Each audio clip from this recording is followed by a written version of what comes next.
یہ دنیا کا ساز و سامان بہت تھوڑا ہے،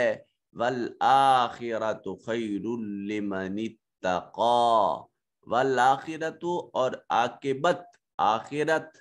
خیر بہتر ہے، لمن اتقی پرہیزگاروں کے لیے، پرہیزگاروں کے لیے آخرت اچھی نعمت ہے، ولا تظلمون فتیلا، اور وہ وہاں ایک دھاگے کے برابر بھی تمہاری حق تلفی نہیں کی جائے گی، تمہیں پورا پورا بدلہ دیا جائے گا۔ اینما تکونوا یدرککم الموت، اے موت کے ڈر سے، جہاد سے گریز کرنے والو، تم جہاں کہیں بھی ہوگے موت تمہیں آن گھیرے گی، وَلَوْ كُنْتُمْ اگرچہ تم ہوں فی بروج مشیدہ مضبوط قلعوں میں ہی ہو، وَإِن تُصِبْهُمْ اور اگر تمہیں پہنچے حسنہ کوئی بھلائی کوئی فائدہ تو کہتے ہیں یقولو ھذہ من عند اللہ، تو کہتے ہیں کہ یہ تو اللہ کی طرف سے ہے، اور اس میں رسول اللہ صلی اللہ علیہ وسلم کی برکت اور واسطے کا کوئی دخل نہیں ہے۔ وَإِن تُصِبْهُمْ اور اگر ان کو کچھ پہنچے سیئۃ یقولوا ھذہ من عندک کوئی برائی پہنچے، کوئی بے برکتی کوئی نقصان پہنچے تو کہتے ہیں کہ یہ تو نعوذ باللہ آپ کی طرف سے ہے، آپ کی وجہ سے ہے، تو قل محبوب آپ فرما دیجئے کل من عند اللہ، یہ سب کچھ اللہ کی طرف سے ہوتا ہے، فما لہؤلاء القوم بس اس قوم کا کیا حال ہوگا کہ لا یقودون یفقہون حدیثا، کہ جو کوئی بھی بات سمجھنے کے قریب تک نہیں آتے، ان کی کھوپڑیوں میں کچھ پڑتا ہی نہیں ہے، وہ ہر اچھی بات کو اللہ کی طرف منسوب کرتے ہیں، نقصان کی بات کو بارگاہ رسالت سے جوڑتے ہیں، اور یہ کہتے ہیں کہ جی دیکھیں ہم اللہ کو تو مانتے ہیں مگر مصائب و آلام تو ہمیں رسول کی طرف سے میسر آتے ہیں۔ اللہ نے کیٹیگوریکلی فرما دیا محبوب آپ کہہ دیجئے یہ نفع کا آنا، نقصان کا آنا، یہ خیر کا آنا اور یہ سیئے کا آنا، اچھی اور بری تقدیر، یہ سبھی اللہ کی طرف سے ہے، تمہیں بات کو سمجھنے کی کوشش کرنی چاہیے۔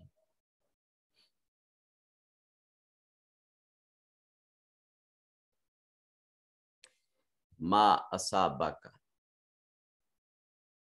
انسان اپنی تربیت یوں کر کے، یہ دیکھیے یہ حضور شیخ الاسلام پروفیسر ڈاکٹر محمد طاہر القادری مدظ اللہ العالی کے پورے تراجم قرآن میں ایک بڑی خاص بات اور اس ترجمہ کی ایک عظیم شان یہ دیکھیے کہ یہ بین الآیات، ربط بین الآیات پر مشتمل ہے ترجمہ، کہ ہر آیت کا اس کے سیاق میں بھی اور اس کے سباق میں بھی دونوں لحاظ سے اس کو مد نظر رکھا گیا ہے، کیونکہ حقیقت میں بات وہی سمجھ میں آتی ہے جس بات کا پہلے کا اور بعد کا دونوں کا تعلق اس اصل بات کے ساتھ جڑا ہوا ہو، لہٰذا انہوں نے بین الآیات ربط کو مد نظر رکھا ہے۔ اب اس کی مثال یہ دیکھیے، ما اصابک، انسان اپنی تربیت یوں کر کے جب تجھے کوئی بھلائی پہنچے، اب یہ یہاں اچھائی یا بھلائی کی بات ہو رہی تھی، اسی تعلق کو ترجمے میں بھی دیکھا جا سکتا ہے، اور جو بھلائی تمہیں پہنچے فمن اللہ، تو یہ سمجھ کے اللہ کی طرف سے ہے، وما اصابک اور جو تمہیں پہنچے من سیئہ نقصان، تو فمن نفسک یہ تیری اپنے نفس کی طرف سے ہے، یہ حسن تدبیر کی طرف منسوب نہ کر۔ اور جب تجھے کوئی برائی پہنچے تو سمجھ کہ وہ تیری اپنی طرف سے، یعنی تیری اپنی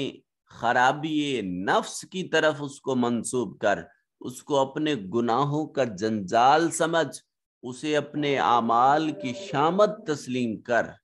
وَأَرْسَلْنَاكَ اور اے محبوب مکرم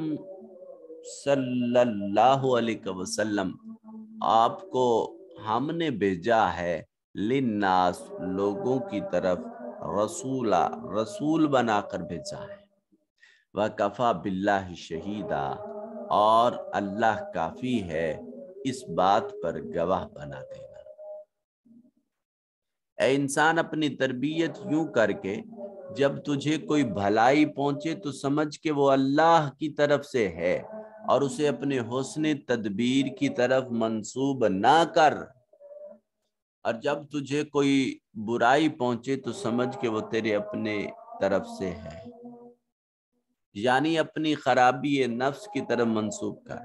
اور اے محبوب ہم نے آپ کو انسانوں کے لیے رسول بنا کر بھیجا ہے، اور آپ صلی اللہ علیہ وسلم کی رسالت پر اللہ کی گواہی کافی ہے۔ من یطع الرسول جس شخص نے رسول پاک صاحب الاولاق صلی اللہ علیہ وسلم کی اطاعت کی، فقد اطاع اللہ بس اس نے رسول کی نہیں بلکہ اللہ کی اطاعت کی ہے۔ وَمَن تَوَلَّى پس جو پھر گیا، فَمَا أَرْسَلْنَاكَ عَلَيْهِمْ حَفِيظًا اے محبوب ہم نے آپ کو ان کے لیے نگہبان بنا کر نہیں بھیجا۔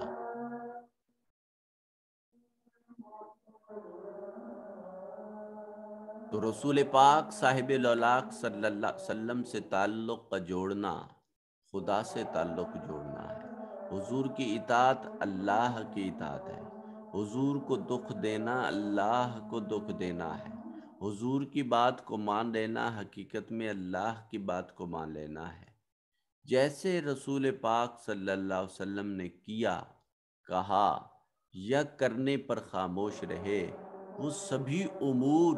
ہمیں اپنی زندگی میں اپنانے ہیں۔ جب تک ہمارا تعلق رسول سے نہیں جڑتا اس وقت تک ہدایت کے راستے پر گامزنی ممکن و میسر نہیں ہوتی۔ اس لیے اقبال نے کہا تھا کہ محمد سے وفا تو نے تو ہم تیرے ہیں، یہ جہاں چیز ہے کیا لہو قلم تیرے ہیں۔ تو جب رسول سے تعلق جڑ جائے پھر اس لمحے انسان کو وہ میسر آتا ہے جو شاید اس نے کبھی خواب میں بھی نہیں دیکھا۔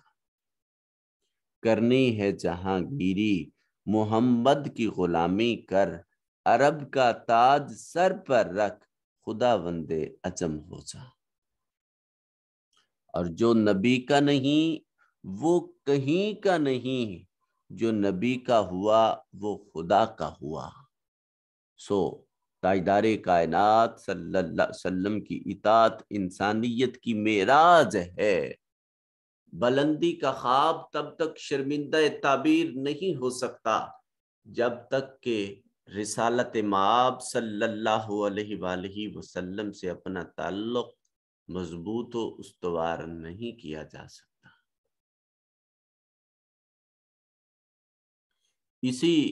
سورہ النساء میں ہم یہ ایک دو سبق پہلے آیت پڑھ چکے ہیں کہ بعثت انبیاء کرام علیہ السلام کا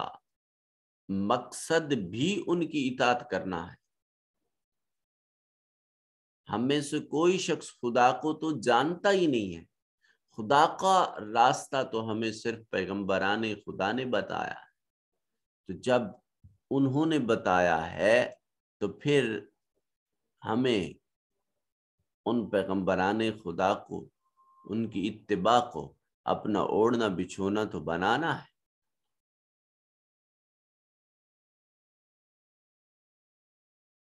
وَيَقُولُونَ طَاعَةً اور ان منافقوں کا یہ حال ہے کہ آپ کے سامنے وہ کہتے ہیں کہ ہم نے آپ کا حکم مان لیا، فَإِذَا بَرَزُوا مِنْ عِنْدِكَ، اور جب پاس سے اٹھ کر چلے جاتے ہیں تو بَيَّتَ طَائِفَةٌ مِّنْهُمْ، تو ان میں سے ایک گروہ آپ کی کہی ہوئی بات کے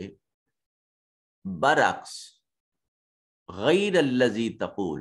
وہ بات کہتے ہیں جو آپ نے نہیں کہی ہوتی۔ واللہ یکتب، اللہ پاک لکھ لیتا ہے، ما جو یبیتون، وہ رائے زنی کرتے ہیں، وہ سازش و مشورہ کرتے ہیں، تو اللہ اس سازش اور اس مشورے کو لکھ لیتا ہے۔ فعارض، اور پس آپ ان سے رخ انور پھیر لیجئے، وتوکل علی اللہ، اور اللہ رب ذوالجلال کی ذات پہ بھروسہ کیجئے، وکفیٰ باللہ وکیلا، اور اللہ تعالی بہت بہتر ہے از روئے کارساز ہونے کی۔ افلا یتدبرون القرآن، تو کیا وہ قرآن میں غور و فکر نہیں کرتے؟ وَلَوْ كَانَ مِنْ عِنْدِ غَيْرِ اللَّهِ، کہ اگر یہ قرآن غیر خدا کی طرف سے ہوتا تو لَوَجَدُوا، وہ ضرور پا لیتے، فِيهِ، اس میں اختلافاً کثیرا، بہت اختلاف پاتے، مگر چونکہ یہ کلام رحمان ہے، خود نور ہے، نور کی ذات پر اترا ہے، سو یہ کلام مجید ایسی عظیم کتاب ہے جس میں کسی بھی طرح کا شک اور تردد وہ جائز نہیں ہے۔ وَلَوْ كَانَ مِنْ عِنْدِ غَيْرِ اللَّهِ، اگر یہ اللہ کے سوا کسی اور کی طرف سے ہوتا تو پھر تم نے ان میں سے نزاکت، اس میں اختلاف کو پا لینا تھا۔